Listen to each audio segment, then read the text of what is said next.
Je juge les manières de s'appeler entre potes parce qu'on va pas se mentir. Quand on est entre potes gars, souvent on se donne des surnoms. Mais des fois, il y en a qui sont mieux que d'autres. On va en parler aujourd'hui. En premier, tu as frérot. Je vais dire les termes. Je pense que tu penses que je vais juger, mais je veux pas juger. Parce que c'est littéralement le meilleur surnom qui existe sur cette terre et je dis les termes. Moi, j'appelle tous mes potes frérot. Alors en vrai, je sais même pas ce que ça veut dire. Je crois que frérot, ça veut juste dire petit frère. Et je trouve que ce surnom, il est incroyable. Il est facile à prononcer, il est sympa, il est amical, il est affectif, il est cool, il s'écrit facilement, il est incroyable. Donc si tu appelles tes potes frérot, tu es le GOAT.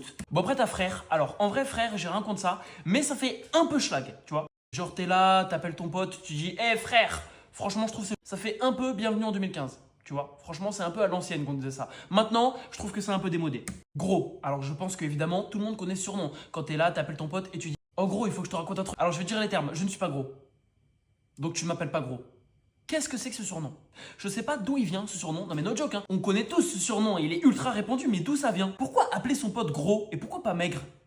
C'est quoi ce bordel? Bref, red flag 0 sur 10. Bon après t'as bro, donc ça c'est les bandeurs d'anglais, littéralement les mecs qui se croient anglophones et qui mettent des anglicismes dans chaque phrase et qui se croient frais et qui pensent qu'ils aident ça parce qu'ils disent des mots anglais. Mais je te dis directement, si tu commences à m'appeler bro, je vais te recaler direct. Je vais te dire ici on est en France.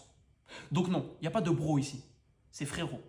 Il n'y a pas de bro. Ou alors tu te barres aux États-Unis et tu vas jouer au basket. Poto. Alors littéralement, je pense que c'est la manière la plus cringe possible d'appeler son pote. Sauf si tu es en primaire, là je pardonne. Ou alors si on était en 2014, pourquoi pas. Mais appeler son pote poto, c'est extrêmement hard. C'est-à-dire que toi, là, si tu es mon pote et que tu m'appelles poto, tu n'es plus mon pote. Bon, tout simplement, je signe le divorce. Bon, après, tu as mon amour. Alors déjà que mon amour, même en couple, c'est cringe. Mais entre potes, là, c'est même un peu suspicieux.